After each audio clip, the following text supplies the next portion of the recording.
Buenas noches nuevamente con todos. Gracias por acompañarnos en esta edición de los webinars de APESAN. Esta noche para presentar a Elmer Condori. Él es ingeniero electricista colegiado y habilitado en Perú y en España. Es especialista en evaluación de tarifas eléctricas y auditoría de eficiencia energética con ISO 50001.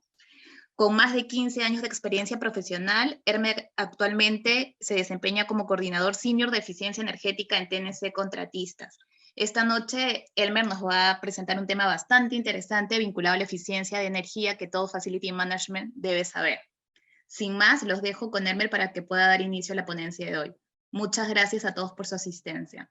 Ya, bueno, como bien decía Katia, es un tema bastante interesante el conocer de qué forma tienen los modelamientos de las tarifas eléctricas aquí en el Perú y de qué manera podemos aplicar la eficiencia energética en las tarifas. Para ello,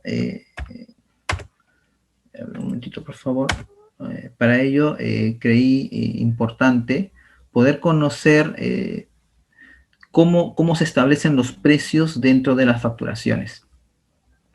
La electricidad, al ser un servicio, tiene etapas desde la generación hasta la distribución, que es el punto de suministro en la cual nosotros recibimos la energía.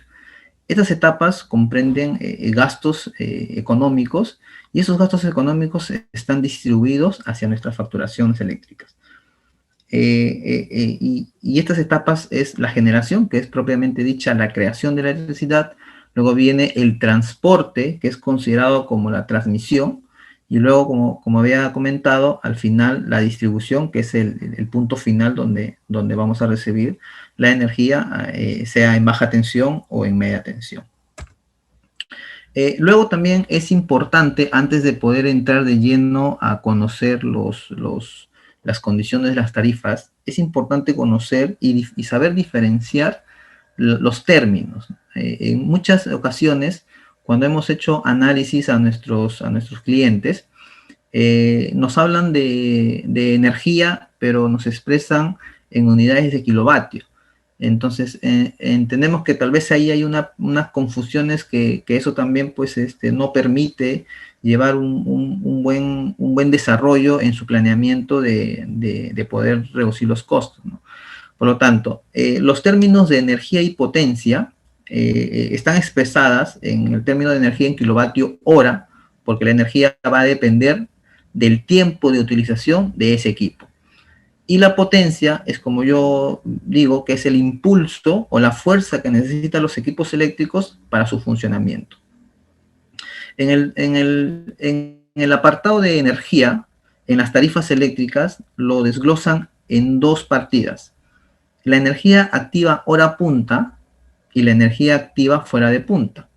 La energía activa hora punta está considerada desde las 6 de la tarde hasta las 11 de la noche. Tengamos presente o recordemos este rango de tiempo, porque va a ser bastante interesante, lo vamos a aplicar más adelante. Luego tenemos la energía activa hora fuera de punta, donde la utilización de esta energía o el cobro de esta energía está dada desde las 11 de la noche hasta las 6 de la tarde del día siguiente. Entonces, esos dos conceptos de energía lo van a ver en sus facturaciones eléctricas, y cada uno tiene un cobro diferente. La energía en hora punta siempre va a ser un poco más cara que la energía fuera de punta. Luego, en el término de la potencia, si bien es cierto, es la fuerza o el impulso que necesitan los equipos eléctricos, está denominada como kilovatio. Para darles un ejemplo de la potencia, podemos decir, por ejemplo, en el sistema de iluminación, un sistema de iluminación tipo LED, un foco de LED que tiene un consumo de 5 vatios, y yo utilizo 2 horas al día durante un periodo de 30 días. ¿La potencia cuál va a ser? La potencia va a ser ese 5 vatios que necesita ese equipo para poder encender, ¿no? O iluminar. Y la energía va a ser las 2 horas multiplicado por los 30 días que dura el mes, sean 60 vatios. Pero claro, la potencia nunca se va a sumar, la potencia siempre va a ser la misma. Si yo tengo dos focos, o dos focos tipo LED, la potencia se suma porque los equipos se van sumando. Si yo tengo un motor, su tipología de funcionamiento de este motor me indica de que el impulso que yo necesito para este tipo de máquinas es 5 o 6 veces la potencia nominal de consumo. Quiere decir, si mi motor tiene 2 kilovatios, por ejemplo, ¿cuánto necesito para que ese motor arranque? Generalmente, como voy diciendo, de 5 a 6, ese motor necesita una fuerza de 12 kilovatios para poder funcionar, que luego se estabiliza en una potencia menor, que la potencia nominal, que cae a 2 kilovatios, y esos 2 kilovatios multiplicado por el tiempo vendría a ser el consumo de energía. ¿Por qué les hago este ejemplo? Porque la potencia de generación es eso. La potencia de generación es la máxima demanda de consumo en cualquier día del periodo de facturación. En este caso, si yo arranco la bomba el día lunes a las 7 de la noche, la potencia de generación de ese mes va a ser el día lunes a las 7 de la noche, porque la bomba ha originado una potencia de generación bastante alta. Quiere decir, una máxima demanda. Luego tenemos lo que es el apartado de potencia de distribución, que esto vendría a ser básicamente un impuesto, un impuesto que se cobra dependiendo del consumo de la potencia de generación. Al ser un impuesto, esto es un cálculo matemático. ¿Cómo se calcula la potencia de distribución? La potencia de distribución se calcula con el promedio de las dos potencias de generación más altas registradas en los últimos 6 meses. Y aquí tengan bastante cuidado con este término, porque en el momento de hacer una evaluación con nuestros clientes, nos indican de que, ¿por qué nos vienen ahora las facturaciones si yo no he consumido, ¿no? Entonces, al estar dentro de una tarifa, que ahora lo vamos a estudiar, al estar dentro de una tarifa comercial de consumos medianos, que es decir, una tarifa tipo 2, tipo 3 y tipo 4, ya se cobra este tipo de parámetros de potencia de distribución, en donde generalmente están las cargas, en este caso de bombas contra incendio, por ejemplo, ¿no? Entonces, esta bomba contra incendio, al hacer una prueba en un determinado tiempo, un día cada 3 meses, cada 6 meses, según indica la norma, encienden esa bomba contra incendios para hacer las pruebas de funcionamiento o de operación, y resulta que el siguiente mes, al no haber hecho esta prueba, me siguen cobrando en la factura. ¿Qué es lo que te están cobrando? Te están cobrando la potencia de distribución. No has consumido energía, no has consumido potencia, porque en ese mes que no has encendido la bomba, pero sí está colgada el término de la potencia de distribución, porque su cobro es el promedio de las dos potencias más altas registradas en los últimos 6 meses. ¿Ya? Y luego el otro punto que es bastante interesante es la energía reactiva inductiva. Si bien es cierto, este tipo de consumo de energía reactiva inductiva en las facturas eléctricas, en algunos casos no nos vienen porque no sobrepasamos el 30%. Una vez que se sobrepasa el consumo del 30% de la energía activa, quiere decir, si yo en energía activa total tengo un consumo de 5 kilovatios hora y como inductiva tengo una demanda de 32 kilovolt reactivos,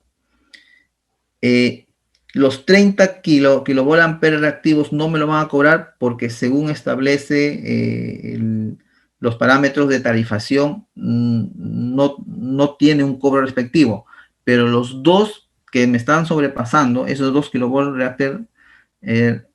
ampere reactivos, sí me la van a cobrar porque está fuera de lo que me están permitiendo tener. Quiere decir que solamente me van a condonar el 30%.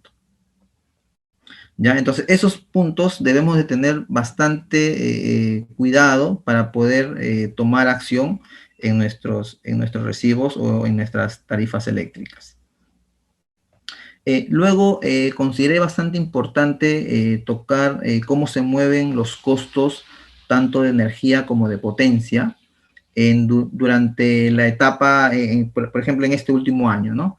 Aquí he representado los últimos 6 meses. Estos precios han sido sacados directamente del pliego tarifario Sinermin, son precios actualizados en la actualidad, y vemos la particularidad que tienen todos, ¿no? Los tres costos de facturación, tanto energía, en hora punta, fuera de punta, el costo de potencia de generación y el costo de potencia de distribución. Todos tienen una pendiente a la alza. Todos vemos que cada mes está subiendo. Justamente ahí viene el problema de decir por qué en el siguiente mes estoy pagando cada vez más, ¿no? En mi recibo. Porque casualmente los costos de energía van subiendo de forma pequeña, pero al final al cabo, cuando vas sumando de poco a poco, llega el año y ya te das cuenta que estás pagando mucho más de lo que pagabas el año pasado, ¿no? Entonces, es un punto que debemos de tener bastante presente para poder saber diferenciarlo. Ahora, ya aquí entramos de lleno a lo que se llama lo que es tarifas eléctricas. Dentro de tarifas eléctricas vamos a tener dos tipos de tarifas. Una que es una tarifa eléctrica regulado para clientes regulados, y la otra que vamos a verlo es clientes libres. En el tema del cliente regulado, este tipo de tarifas están regulados por el organismo supervisor, que es Osinermin. Estos tipos de clientes están considerados como clientes de media tensión, clientes de baja tensión, y dentro de baja tensión tenemos tarifas comerciales y tarifas de vivienda, que también vamos a tocar el de vivienda. Si nosotros queremos conocer directamente los precios, porque eso está abierto al público, podemos ingresar a la página de Osinermin, colocamos pliego tarifario Osinermin, y nos va a aparecer un cuadro como el que estamos viendo aquí. Si yo me encuentro en Lima y quiero conocer los precios que marcan el tema de las facturaciones en Lima, le hago clic aquí en el departamento de Lima y me va a aparecer un pliego tarifario, ¿no? Y si yo quiero saber de cualquier ciudad o departamento, solamente es hacerle clic en ese departamento y ahí me va a aparecer una figura como el que están viendo aquí al lado derecho, ¿no? Este es un pliego tarifario donde al lado izquierdo me muestra las tarifas eléctricas que tiene el Estado peruano, y al costado de esta tarifa me muestran los conceptos de facturación de cada una de las tarifas, que ahora lo vamos a ver. Y al lado derecho nos muestra los costos unitarios que comprenden cada uno de estos factores, cada uno de estos parámetros, ¿ya? Como media tensión tenemos tres tipos de tarifas. El tipo MT2, MT quiere decir media tensión. Tenemos el de tipo 2, el de tipo 3 y el de tipo 4. Cada una de estas tarifas tiene un modelamiento diferente para clientes que consumen de una forma especial o diferenciada cada uno de ellos, que ahora lo vamos a conocer. De la misma forma tenemos en baja tensión. BT quiere decir baja tensión. El modelamiento del BT2 con el MT2 van a ser iguales. La única diferencia va a ser en los costos finales, pero el modelamiento de tarifas, el tipo de clientes que deben utilizar esas tarifas van a ser las mismas. Igual sucede con el tipo 3 y el tipo 4, tanto en baja tensión como en media tensión. Luego tenemos una tarifa comercial ya para clientes pequeños, el BT5A. Y finalmente tenemos las tarifas en baja tensión para viviendas o tarifa residencial, que es el BT5B. Vamos a tocar, primero entramos a ver lo que es la tarifa residencial en BT5B. Generalmente cuando nosotros solicitamos un suministro en nuestra vivienda, la empresa distribuidora nos ponen directamente a un usuario mayor a 100 kilovatios hora, y los costos por energía, si ustedes pueden ver, es 64 céntimos por kilovatio hora. Pero no nos mencionan nada que en este tipo de tarifa de BT5B tenemos otra opción que nosotros podemos elegir. Entonces tenemos dos opciones dentro del BT5B. Entonces tenemos la opción A, que también me dicen que esta opción es para consumos menores de 100 kilovatio hora. Cuidado, aquí estoy hablando de kilovatio hora, estoy expresando energía. Entonces, para clientes menores a este consumo de energía, esta tarifa en costos unitarios va a ser mucho menor. Por ejemplo, aquí tenemos que los costos de energía consumidos hasta 30 kilovatios hora me va a costar 13 céntimos a comparación de los 64 que me están costando. Y los costos de energía mayores a 30 kilovatios hora van a ser 61 céntimos en comparación de los 64. En líneas generales, el tipo A, estando en una tarifa BT5B residencial tipo A, los costos de energía van a ser menores. Y el BT5B en el apartado tipo B, residencial tipo B, los costos de energía son demasiado altos. ¿Ya?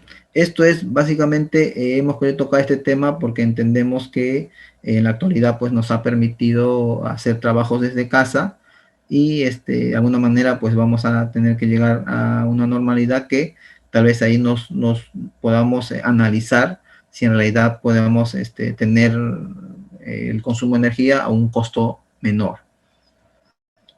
Luego tenemos el BT5A, que es una tarifa comercial para pequeños clientes, donde sus consumos son hasta 20 kilowatts, ¿no?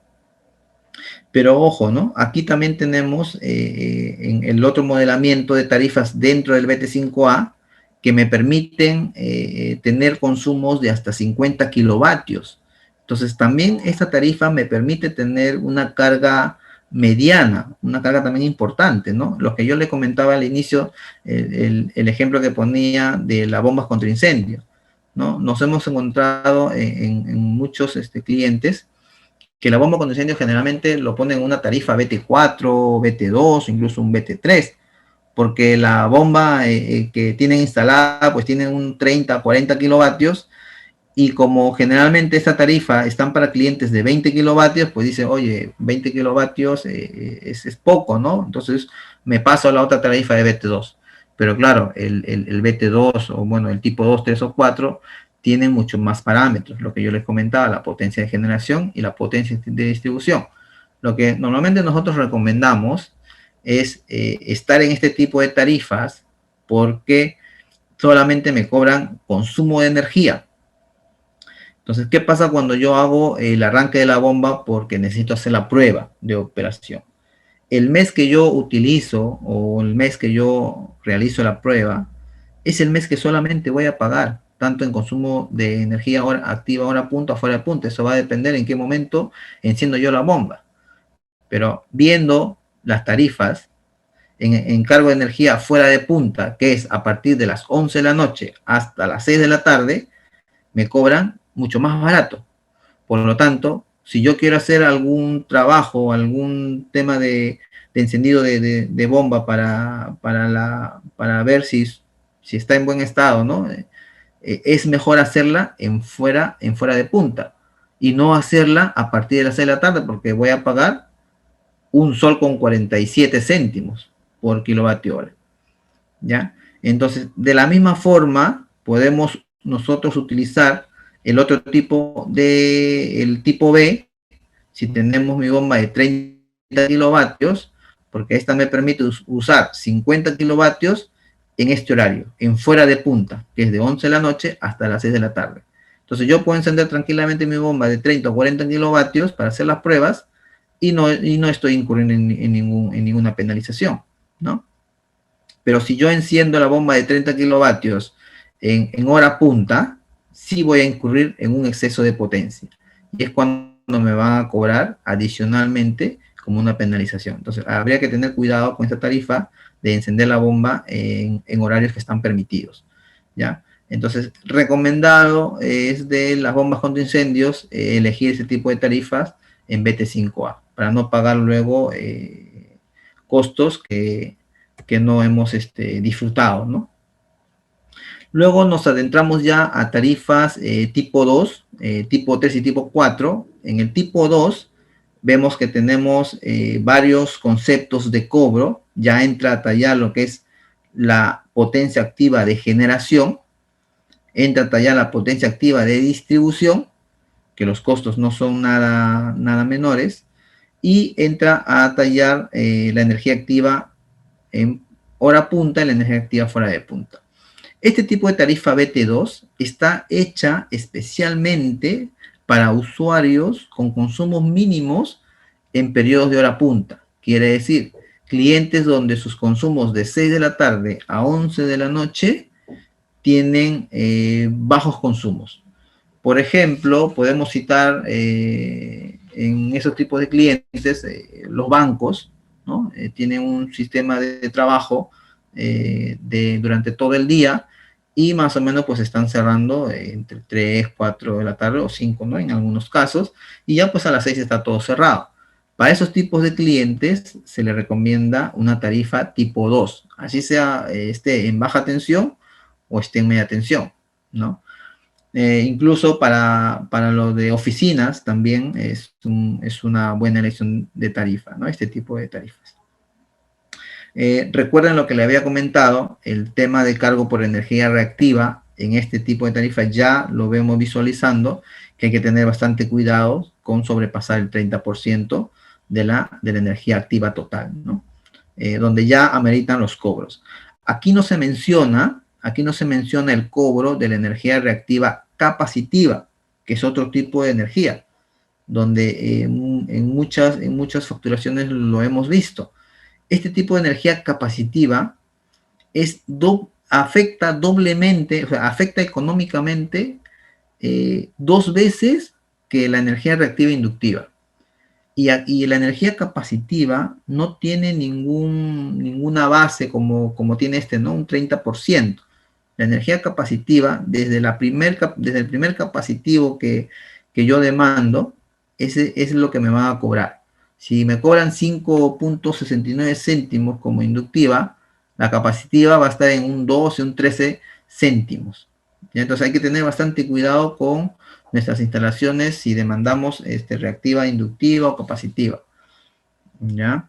Luego, para poder entrar a conocer las tarifas tipo 3 y tipo 4, hay un factor bastante importante que tal vez muchos desconocen. Este factor se llama el factor de calificación. Este factor, su propio nombre dice, nos va a calificar qué tipo de cliente somos, ¿no? Y de qué forma vamos a pagar nuestra potencia de generación. Si nosotros tenemos un factor de calificación menor a 0.5, mis costos de potencia de generación y potencia de distribución van a ser menores. Si yo tengo mi factor de calificación mayor o igual a 0.5, mis costos de potencia de generación y de distribución van a ser altos, ¿no? ¿Y cómo se regula este factor de calificación? Este factor de calificación va a depender del consumo de energía en hora punta. Y volvemos al mismo caso, ¿no? Hora punta, que es de 6 de la tarde a 11 de la noche.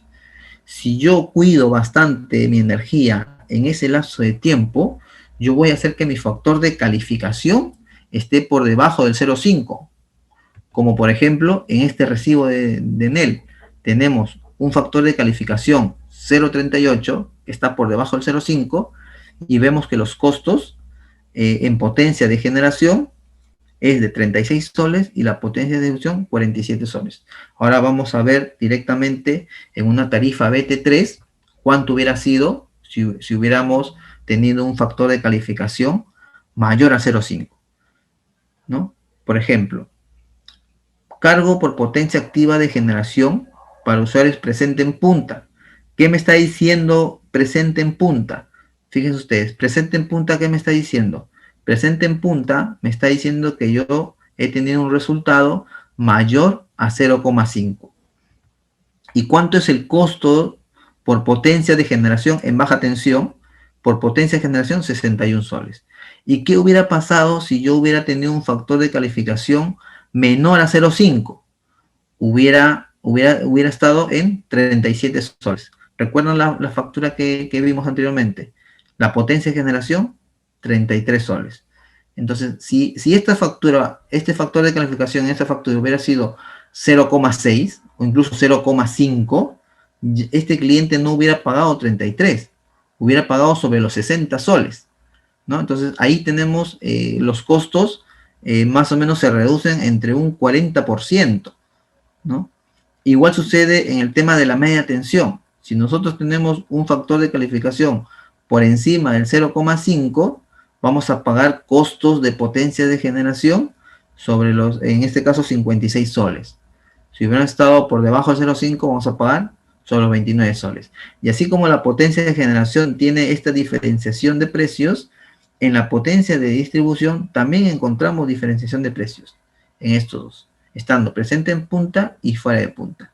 Entonces, lo que nosotros debemos de cuidar si pertenecemos al tipo 3 o tipo 4, sea en baja tensión 3 o en media tensión, lo que nosotros debemos cuidar bastante es que mi factor de calificación no sobrepase del 0,5.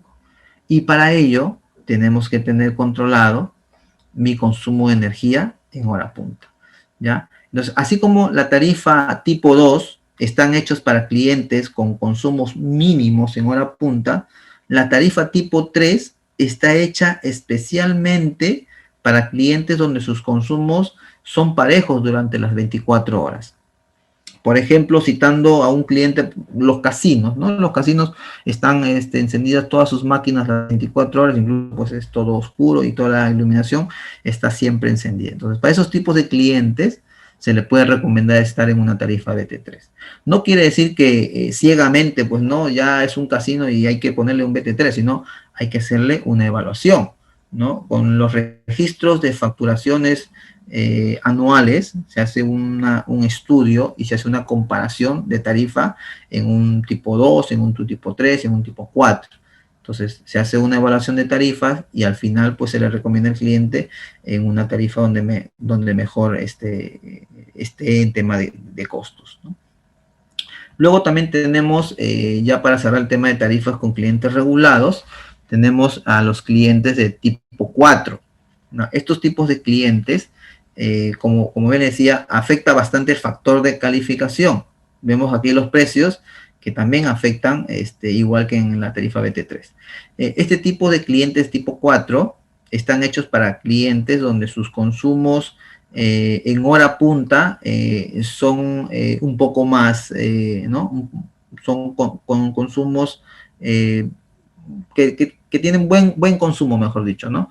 Pero siempre cuidando de que tu factor de calificación no te sobrepase el 0,5. Y entonces, estos tipos de clientes pueden ser universidades, pueden ser tiendas retail como Cencosud, Saga, Falabella, porque sabemos que a partir de las 3 o 4 o 5 de la tarde, pues ya empiezan a encender todo el sistema de iluminación, también la afluencia del público pues se incrementa, entonces tenemos una afectación en el consumo eléctrico en ese horario. Entonces, justamente para esos tipos de clientes están hechas tarifa tipo 4. Y como vuelvo a repetir, siempre es bueno realizar una evaluación o una comparación de tarifas tanto en tipo 2, tipo 3 y tipo 4. ¿Ya? Eso es con lo que respecta a los clientes regulados. ¿Ya? Ahora vamos a ver lo que refiere a clientes libres, ¿no? En muchas oportunidades nos han preguntado, ¿no? Yo estoy en baja tensión y tengo mi consumo de 250 kilovatios. ¿Puedo ser cliente libre? Y la respuesta es sí. Yo soy media tensión y tengo 300 kilovatios. ¿Puedo ser cliente libre? La respuesta es sí. Entonces, para ser clientes libres, existe que el consumo de potencia mínimo promedio anual sea 200 kilovatios. ¿Ya? Ahora, si yo estoy en baja tensión, sí me puedo pasar cliente libre, pero tengo que cambiar o tengo que implementar equipamientos. Tengo que tener un transformador de media tensión, ¿cierto? Tengo que tener los conductores, el tema de la cometida. Entonces, necesito una mayor inversión y para ello se hace un análisis de costos para ver si en realidad pues te conviene o no te conviene, o en cuántos años te va a retornar, ¿no? El beneficio que vas a tener estando en cliente libre por el tema de los costos, ¿no? Siendo cliente libre, los costos son mucho menores en tema de energía, ¿ya? Ahora, si yo soy un usuario que demando una mayor cantidad de energía, bueno, una mayor cantidad de potencia, en este caso estamos hablando mayores a 2500 kilovatios, por decir un número, estos tipos de clientes ya tienen libertad de precios. ¿Qué quiere decir tienen libertad de precios? Al ser grandes clientes, despiertan interés en las generadoras. Entonces, y estas generadoras pues se pelean por obtener que este cliente esté en su cartera, ¿no? Y para que esté en su cartera, pues le dan los precios mucho más baratos, ¿no? O sea, aquí ya se pelean los precios, ¿quién da mucho más baratos? En comparación, cuando uno pues está con 200, 300 kilovatios, pues los precios ya están casi establecidos, ¿no? Sobre los 12, 13 céntimos por kilovatio hora, ¿no? En energía. Como lo venía diciendo, que los precios ya están definidos directamente con el generador. Aquí ya no tiene nada que ver la distribuidora, ni Enel, ni Luz del Sur, ya directamente con la propia generadora. Y la opción de poder coger un generador es libre y lo pueden coger en cualquier parte del Perú, sea en la parte norte, en la parte sur, en la parte centro. El sistema interconectado nacional permite ese tipo de gestiones, ¿no? Que se pueden colgar de cualquier tipo de generador. Luego tenemos, estando en clientes libres, nosotros recomendamos la revisión de la potencia contratada versus la capacidad de demanda. Esto es básicamente un tema contractual. ¿Qué le queremos decir? Yo, industria, quiero hacerme cliente libre. Para ello, no solamente debo de ver el costo de la energía, sino también tengo que ver qué otros parámetros me van a afectar, ¿no? Si bien es cierto que el costo de energía es súper barato, pero si yo analizo los otros parámetros como potencias, de qué forma me va a cobrar la potencia, tal vez allí, si no controlo bien, al final a cabo, en lugar de tener un beneficio, voy a tener un perjuicio. ¿Ah? Entonces, ¿qué quiere decir esta de la revisión de potencia contratada versus capacidad de demanda? Cuando uno pasa a ser cliente libre, la carga contratada de hacia el generador va a decir, oye, ya, yo te vendo, ponte 500 kilovatios, que es lo que tú me estás solicitando como contratada, pero yo necesito que tú me asegures que de esos 500 no te bajes de los 400 kilovatios. ¿Ya? Si tú te bajas de los 400 kilovatios, yo no te voy a cobrar 300 si tú utilizas 300, sino si tú utilizas 300 kilovatios, yo te voy a cobrar siempre 400. Quiere decir que en el contrato se establecen rangos de utilización de las potencias. Así como te cobran los mínimos, también tienes un máximo. Si tú te sobrepasas de esa demanda contratada, si tú te sobrepasas, ellos te van a cobrar ese adicional que te ha sobrepasado y además te van a cobrar una penalización porque tu demanda ha sobrepasado la capacidad del generador que te tiene que brindar y te tiene que asegurar esa potencia, ¿no? Entonces, hay que tener bastante cuidado en el tema de las contrataciones. Nosotros siempre recomendamos hacer una evaluación durante todo el periodo anual para determinar cuál es tu rango de consumo de potencias para poder establecer los contratos y luego pues no hay estas sorpresas, ¿no? Por poner un ejemplo, actualmente la coyuntura, el tema del coronavirus ha afectado y ha cerrado muchos negocios, ¿no? Y en algunas empresas o industrias están situadas en este tipo de clientes, cliente libre. Entonces, allí el tema de la potencia, si mi industria o mi establecimiento está cerrado, yo no voy a consumir energía y tampoco voy a tener una demanda de potencia, Por lo tanto, si yo tengo mi contrato establecido con estos rangos de cobro, entonces, lógicamente, pues estoy pagando lo que al final he firmado, ¿no? Entonces, lo que nosotros recomendamos es hacer una revisión de los contratos para ver la posibilidad de poder cambiar, por lo menos hasta que la coyuntura, pues, no nos permita tener una libre disposición de nuestros, de nuestros servicios, ¿no? Entonces, bueno, por ahí va el tema también de poder reducir los costos al finales de las facturaciones. El otro punto que les quería tocar como cliente libre, que es controlar la máxima demanda coincidente. ¿Qué es la máxima demanda coincidente? En el cliente regulado, nosotros hablábamos mucho de la potencia de generación, que era la máxima demanda en cualquier determinado momento, me cobraban ello, ¿no? Pero la máxima demanda coincidente está ligada al estar con el generador inyecta energía al sistema interconectado nacional, la demanda coincidente está ligada a la potencia nacional, a la máxima demanda nacional del Perú. Quiere decir, de los 30 días del periodo de facturación, la demanda nacional ha sido el día 7, perdón, el día 8 a las 7 de la noche, vamos a poner un ejemplo, día 8, 7 de la noche, ha ocurrido la demanda máxima a nivel nacional. Ese día y esa hora analizan el registro de tu industria y te cobran lo que has consumido como potencia el día 8 a las 7 de la noche, porque justo en ese horario ha ocurrido la máxima demanda nacional. Y en ese día, en esa hora, va a ser tu máxima demanda. Y es por eso que se llama máxima demanda coincidente, porque debe de coincidir en el mismo tiempo que la demanda máxima nacional.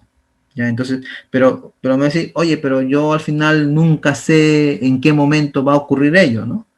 Nosotros hemos analizado, hemos evaluado durante casi 4 años haciendo un muestreo de probabilidades de máxima demandas coincidentes, máxima demanda nacional, ¿no?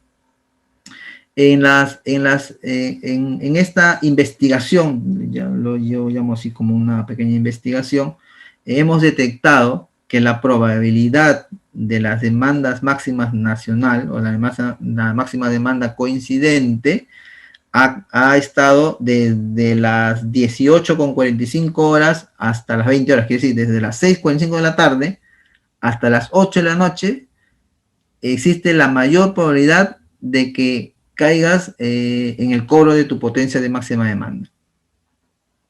Incluso hemos analizado los días de lunes, martes y miércoles, que existe una mayor probabilidad en esos 3 días para el cobro de esta máxima demanda coincidente. Hasta incluso hemos analizado también las fechas por mes. Quiere decir que en los últimos 10 días de cada periodo de facturación ha tenido la ocurrencia de haber cobrado la máxima demanda coincidente. Entonces, ¿qué queremos decir? Que nosotros podemos trabajar en nuestro proceso de producción libremente, como quien dice, sin miedo, un domingo, un sábado, un jueves, ¿no? Un viernes, podemos trabajar hasta las 6 de la tarde, podemos trabajar incluso después de las 8 de la noche o 9 de la noche, teniendo en cuenta de que justo en esos horarios no voy a incurrir en mi máxima demanda coincidente. Pero en donde sí me debo de cuidar, en donde sí debo de ser bastante drástico en los consumos, en los horarios que hemos mencionado, ¿no? De 6:45 a 8 de la noche, en un lunes, martes o miércoles, o en los últimos 10 días de los meses, ¿no? Es cuidarse en esos días, en esas épocas, para no tener un cobro excesivo en mi máxima demanda coincidente. ¿Ya? Viendo dicho esto y conociendo los modelamientos de cada una de las tarifas, siendo residencial, comercial, en baja tensión, en tipo 2, media tensión, tipo 2, tipo 3 y tipo 4, También nos preguntamos, ¿no? ¿Y cómo conseguimos eficiencia? Si yo ya sé, ¿no? Que mi tarifa tiene estos parámetros, controlo mi potencia, mi factor de calificación, lo reduzco, genero un bajo costos en mis recibos, pero también existe procedimientos para poder ser eficientes, ¿no? Existe un decálogo de la eficiencia energética que dice, lo que no se mide, no se controla. Y lo que no se controla, no se puede mejorar. Entonces, si yo quiero mejorar, debo de conocer. Y para conocer, debo de medir. Entonces, nosotros siempre, antes de poder tomar acción sobre algo, hacemos mediciones mediante un equipo analizador de redes. Este equipo analizador de redes me va a medir parámetros, ¿no? Me va a dar a conocer de qué forma se está comportando cada uno de los parámetros eléctricos. Por ejemplo, en el tema de la tensión, podemos registrar si en algún momento o en algún periodo tenemos tensión por debajo de los 220. En este caso podemos tener 210, 208, y eso indica un problema. Entonces, ¿qué hacer para poder mejorar ese nivel de tensión? O en algunos casos también encontramos tensiones que sobrepasan los 230. Entonces, eso es una afectación hacia los equipos eléctricos. Fuerzan el funcionamiento de los equipos y eso deteriora el tiempo de vida útil y a la vez lo empeora técnicamente y eso hace que los consumos sean mayores, ¿no? Luego también se analiza el tema de la corriente. Aquí podemos detectar los desniveles, los desfases o los desbalanceos de corriente que pueden originarse ante el incremento de alguna carga, el pase, ¿no? Sin conocimiento, vamos incrementando cargas en unas fases y vamos desproporcionando. Entonces, esos desbalanceos sobrepoblan una de las fases y esa fase empieza a tener problemas de desgaste de aislamiento. Y ese desgaste de aislamiento producen fugas a tierras en pequeñas cantidades, pero la degradación de ese aislamiento produce pérdidas de energía.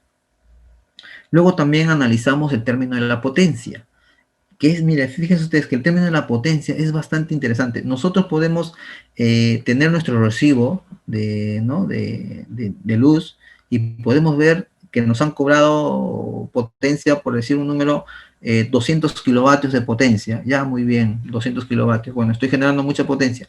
Pero cuando nosotros hacemos la medición con un analizador de redes, vamos a conocer en qué momento, en qué hora del día se repite ese exceso de potencia. ¿Para qué? Para poder conocer qué es lo que estamos haciendo o qué equipo se enciende en ese determinado periodo de tiempo y qué podemos hacer para poder reducir. En este caso, podemos variar el horario, ¿no? de encendido de esos equipos, ¿no? O priorizar rangos de horas de utilización de equipos para que todos trabajen no de un solo momento se encienda todo, sino de forma secuencial. Entonces, así controlamos el tema de la potencia y reducimos los costos en el tema de las facturaciones. Luego también analizamos lo que es el parámetro de energía. Muchas veces nosotros decimos, oye, pues estamos consumiendo una gran cantidad de energía y no sé a qué se deberá, ¿no? Los clientes que normalmente pues tienen una operación de cierre, algunos tienen trabajando las 24/7, pero los que tienen operaciones de cierre en las noches, entonces entendemos que cuando uno cierra su negocio o cierra la fábrica o cierra el banco, entendemos que en ese lapso de tiempo de cierre, en este caso de madrugada, el consumo de energía debe ser menor, ¿no? Pero hemos detectado en nuestros análisis, cuando hacemos estos registros y lo evaluamos, hemos detectado que el consumo de energía en esas horas de madrugada, cuando está todo cerrado, es el 80% del consumo de energía que cuando está abierto, ¿no? ¿Y qué es lo que está pasando? Entonces ya entramos a hacer unas averiguaciones para ver qué equipos están funcionando, qué equipos se dejan encendidos y bueno, ¿no? Y si hay alguna forma de poderlo apagar en estos casos, ¿no? Entonces es importante conocer de qué forma se está comportando nuestro sistema eléctrico en horas de cierre. Luego también analizamos lo que es la energía reactiva inductiva y capacitiva, ¿no? Si bien es cierto, cuando uno tiene la instalación nueva, el equipamiento nuevo, la energía reactiva no suele sobrepasar el 30%, ¿no? La energía reactiva inductiva siempre lo va a existir porque es necesidad de algunos equipos, llámese como motores, que lo necesitan para su funcionamiento, pero ¿qué pasa? Porque en el transcurrir del tiempo estoy produciendo más energía reactiva, ¿no?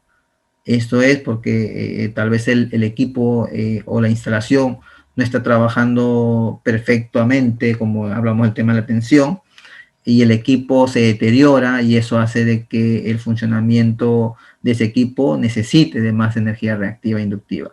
Y es ahí cuando decimos, oye, ¿y has hecho tu plan de mantenimiento preventivo de los equipos? Generalmente adolecemos de esa información y bueno, pues no, los equipos se están deteriorando y nosotros no lo sabemos. Entonces, un parámetro indicador que nos avisa de que los equipos necesitan un mantenimiento es justamente ello, ¿no? La energía reactiva inductiva. Eh, Muchas veces decimos que la energía reactiva inductiva ponemos un banco de condensadores y con eso ya se terminó el problema. No es así, ¿no? El problema en realidad hay que detectarlo y hay que solucionarlo. Al final de esa solución podemos decir, pues bueno, sí, necesitamos un banco de condensadores para poder mitigar al 100% toda esa energía reactiva inductiva, ¿no? Y la actualidad también con estos equipos modernos, electrónicos, automatizados, nos ha permitido la sobrepoblación de energía reactiva capacitiva, ¿no? Y lo que hemos mencionado anteriormente en las diapositivas, una capacitiva es doblemente peor que una inductiva. Entonces, generalmente para poder reducir o mitigar la capacitiva, se pone pues unos filtros de capacitivos, ¿no? Entonces, este desperfecto origina la creación de armónicos. Y la creación de armónicos no es más que nada un alto consumo en nuestras instalaciones.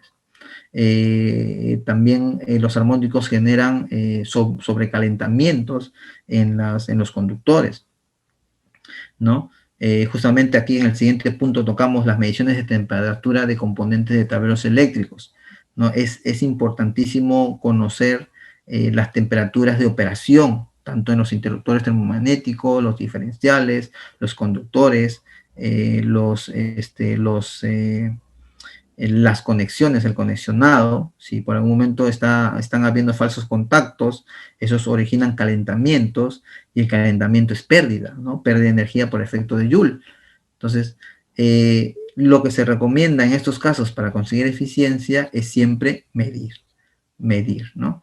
Y las mediciones de aislamiento de fugas a tierra, lo que bien lo hemos comentado, ante un desbalanceo de corriente, originan pérdidas en el aislamiento y esas pérdidas de aislamiento producen unas fugas a tierra. Las mediciones del sistema de aterramiento, fíjense, muchas veces nosotros decimos, ¿no? Mi pozo a tierra es solamente para el cuidado de las personas cuando hay una falla a tierra, pues toda la energía mala se vaya por allí. No es solamente ello. Las mediciones del sistema de aterramiento también me sirven para tener mi sistema eléctrico en óptimas condiciones. Si yo tengo mi pozo a tierra con una resistividad alta, la corriente de falla no se va a derivar por la tierra, va a deambular por todo mi sistema eléctrico. Entonces, al deambular por todo mi sistema eléctrico, está originando desperfectos en el sistema eléctrico. Entonces, justamente el tema de aterramiento también viene por tener un sistema eléctrico en buenas condiciones. La evaluación de consumos para una buena elección tarifaria, lo que hemos comentado en cada una de las tarifas, el modelamiento, es importante realizar, como vuelvo a repetir, el modelamiento de cada una de las tarifas tipo 2, tipo 3 y tipo 4, para poder elegir y saber que efectivamente estoy en la tarifa adecuada y los costos que estoy pagando en tarifación es el mejor, ¿no? Luego tenemos la evaluación para el paso de cliente regulado a cliente libre. Como le venía comentando, no siempre el estar en un cliente libre me va a originar costos en mi reducción de reducción en los costos finales. También hay que tener bastante cuidado con el tema de los contratos y de qué forma se mueven cada uno de los parámetros, ¿no? Como la máxima demanda coincidente, por ejemplo, ¿no? Entonces, todo ello me va a servir para poder verificar que mis instalaciones eléctricas se encuentren en buenas condiciones y de alguna manera poder conseguir eficiencia, que es lo que al final buscamos, ¿no? Entonces, señores, ¿qué era la eficiencia final? Bueno, la eficiencia es una oportunidad de ahorro. Si lo aplicamos, vamos a conseguir ahorros importantes en nuestras facturaciones y a la vez es un compromiso ambiental, ¿no? Un compromiso ambiental donde actualmente pues se está viviendo la contaminación, ¿no? Entonces ayudamos al planeta a ser verde, ¿no? ¿No? Muchas gracias por su tiempo. Espero haberles ayudado, ¿no? Y, bueno, haber compartido conocimiento, ¿no? Muchas gracias. Gracias, Elmer. Invitamos a todos los asistentes, si quieren formular sus preguntas, hacérnoslas llegar por chat. Mientras, yo ya tengo aquí algunas preguntitas que han ido llegando, así que las voy compartiendo contigo. Dame un segundo. Sí, mira, tenemos aquí unas preguntas de Bernabé. Dice, ¿cuántos días promedio debe quedar instalado un analizador de red para evaluar la energía de una planta? Por ejemplo, en un punto de instalación. ¿Y cuánto es el costo de dicho servicio como promedio? ¿Cómo es el cobro de este tipo de servicio? Ya. ¿Quién es el que ha preguntado, perdón, para dirigirme? Bernabé Osco. Bernabé Osco. ¿Qué tal, Bernabé? Buenas noches.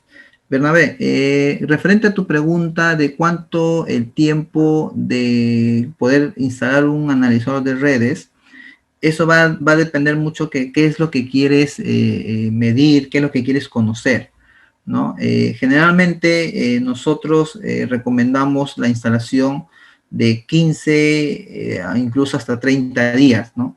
Mientras más información tenemos de tu instalación, va a ser mucho mejor para poder analizar, ¿no?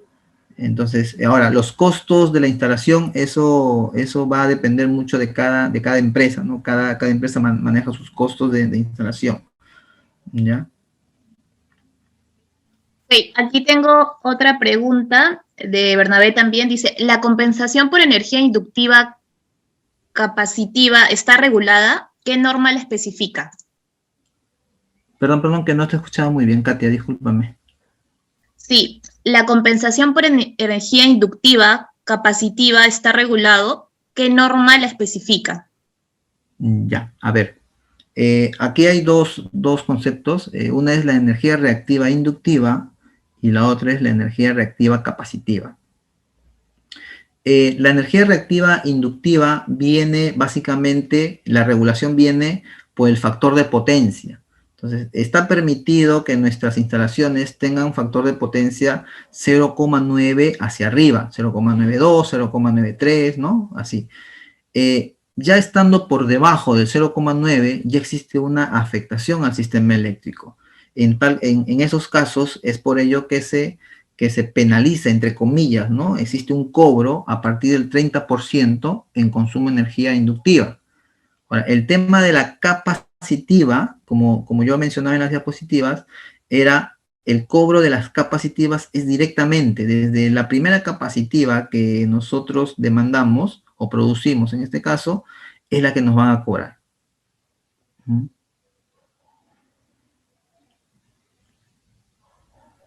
De acuerdo, aquí tengo otra preguntita que va llegando. De Andy, dice, ¿existe algún software que pueda detectar la máxima demanda nacional para el uso de grupos electrógenos en el mismo día y reducir a cero la potencia coincidente?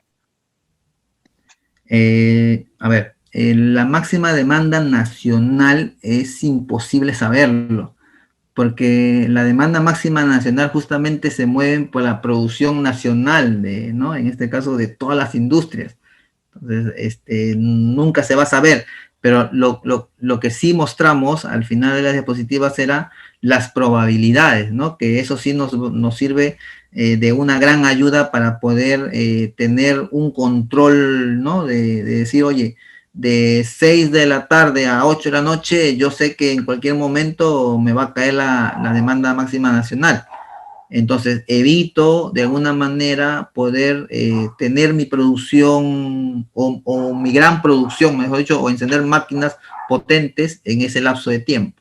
No existe ningún software que te pueda calcular ello, ¿no? Porque es variable, es variable. Aquí tengo otra consulta. ¿Cómo están mitigando los take or pay en contratos PPA en estos tiempos donde hemos pasado por menores consumos? A ver, ahí no he entendido mucho el tema del TI, TAP. No sé si el que ha preguntado lo puede disgregar más, esa pregunta, por favor. Sí, claro. José, si nos puedes especificar mejor tu pregunta para poder volver a formularla, mientras vamos pasando a otra. Sobre la potencia contratada, ¿cómo sugieres calcularlo? Sobre la potencia contratada, bueno, a ver si podemos centrarnos en cliente regulado o en cliente libre, la potencia contratada. No menciona, ¿verdad? No lo han mencionado. Ya, bueno, en todo caso, vamos a contestarle con referencia a la potencia al cliente libre, porque creo que ahí se ha debido dirigir. Perdóname, Elmer, se está refiriendo al regulado. Ya, el tema de la potencia contratada en el regulado.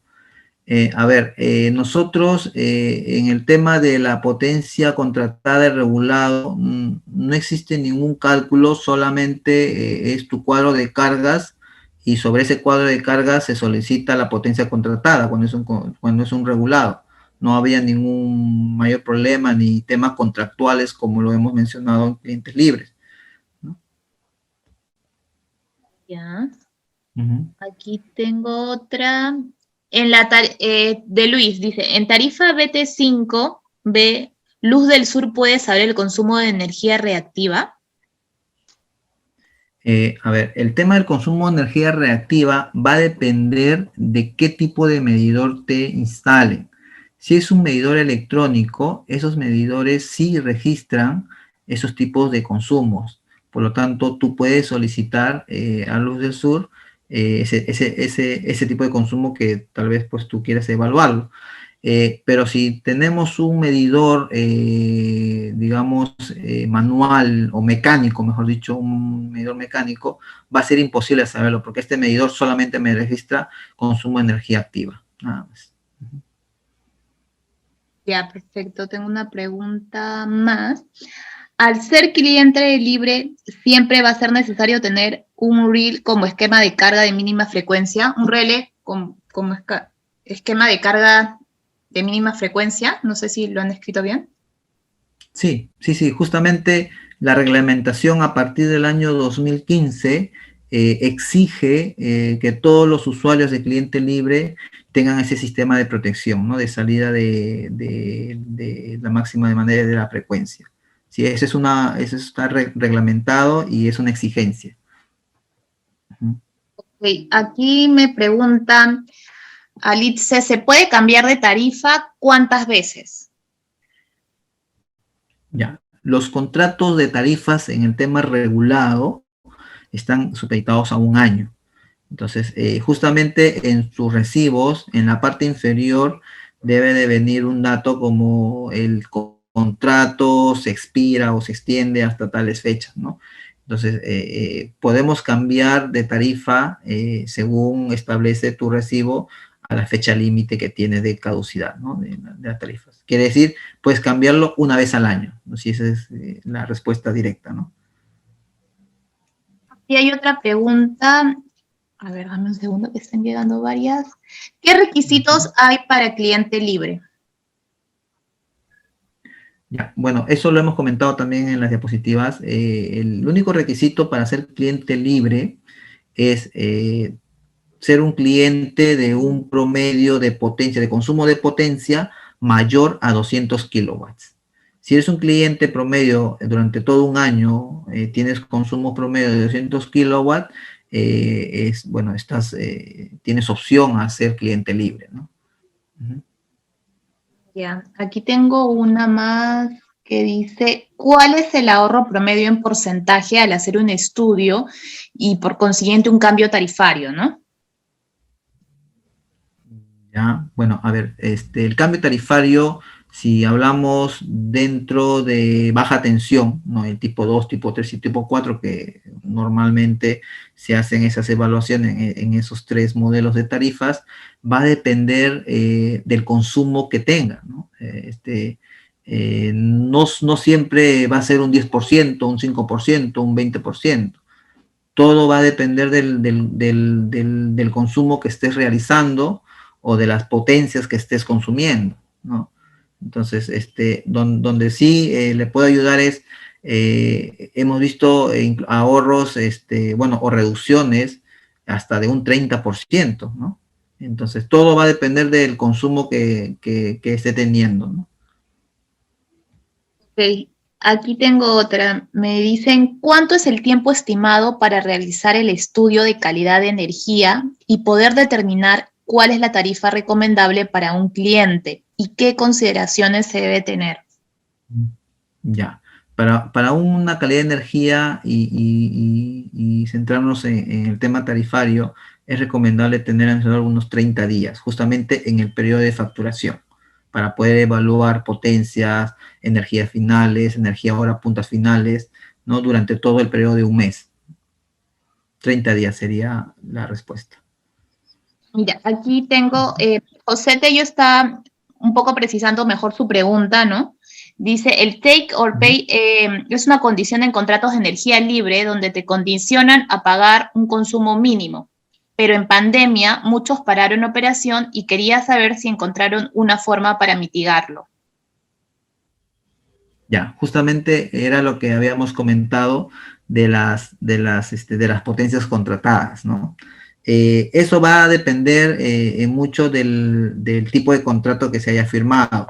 Eh, eh, Existen cláusulas dentro de los contratos de forma general, eso hablo de forma general, que existen cláusulas donde problemas como las que hemos tenido, el tema de las pandemias, exigen o obligan a ambas partes a rehacer el contrato y hacer una nueva contratación. Pero todo eso va a depender del tipo de contrato que se haya firmado, ¿no? Eso se tendría que revisarlo, lógicamente. Uh-huh. Ok, aquí hay otra pregunta. Dice, he observado que la empresa eléctrica Luz del Sur ya está aplicando la penalización por la energía capacitiva en los recibos. ¿Qué medidas se tendría que realizar para corregir y evitar la penalización? Muchas gracias por tu Sí. exposición, ¿no? Ya. Muy bien, sí, lo que habíamos comentado, ¿no? Las capacitivas no es que recién le estén cobrando, las capacitivas siempre han sido,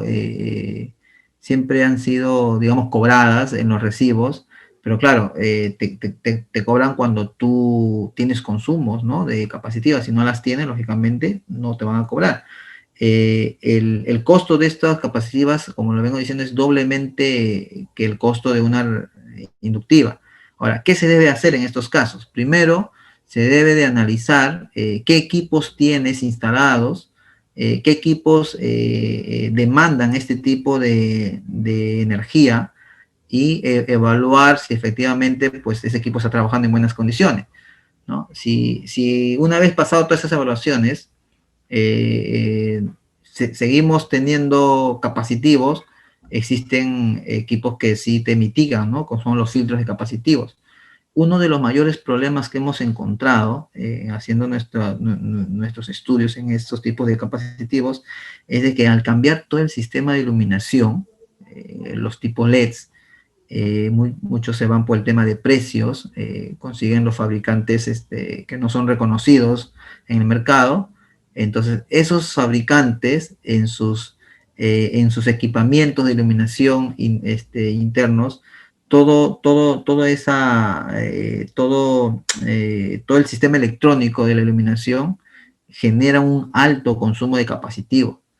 Entonces, es allí que muchas veces, sin darnos cuenta, pues instalamos LEDs por todos lados y al final, pues cuando vemos nuestro recibo ya empezamos a tener consumos capacitivos, ¿no? Entonces, oye, ¿y por qué? ¿No? Justamente viene por el tema de la iluminación, que hemos cambiado así en conciencia, ¿no? Entonces, ¿qué se recomienda? Pues primero conocer qué equipos tengo instalados o qué equipo he instalado en los últimos meses y hacer una revisión a esos equipos, ¿no? Aquí tengo la que me parece es la última pregunta. Al pasar a ser cliente libre, ¿qué exigencias tenemos por parte de COES y Ocinermin? Bueno, la exigencia es tener mi equipamiento, un transformador de media baja tensión, ser un cliente que tenga consumos mínimos en potencia de 200 kilovatios y tener mi sistema de seguridad, lo que había comentado, ¿no? De salida de la máxima frecuencia. Nada más, con ello podemos optar a ser clientes libres. Uh-huh.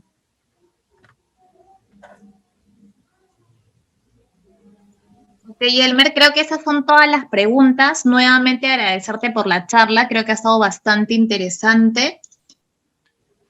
Quisiera saber si tienes algunas últimas recomendaciones o conclusiones que puedas compartir con los participantes de esta noche. Bueno, no, espero que haya sido bastante, no sé, me haya expresado de una buena forma y que haya llegado a todos y que, bueno, pues esto que nos sirva a todos como conocimientos y de alguna manera poder conocer el modelamiento de cada una de las tarifas y poder ayudar a nuestras empresas, incluso en nuestros hogares, poder determinar qué hacer para ser eficientes, ¿no? Porque al final y al cabo esa es la materia, ¿no? Ser eficientes en nuestras instalaciones para poder tener un bajo costo en los recibos, ¿no? De la electricidad, básicamente ello. Muchísimas gracias, Elmer, nuevamente, y bueno, también a TNC Contratistas por el patrocinio de la charla de esta noche. Invitarlos a todos a que estén atentos en nuestras redes, que próximamente estaremos publicando lo que será nuestro último webinar del 2021. Y recordarle que los socios APFAM van a estar recibiendo en sus correos el material de esta ponencia, además de sus certificados de participación. Muchas gracias con todos y que tengan buenas noches. Gracias.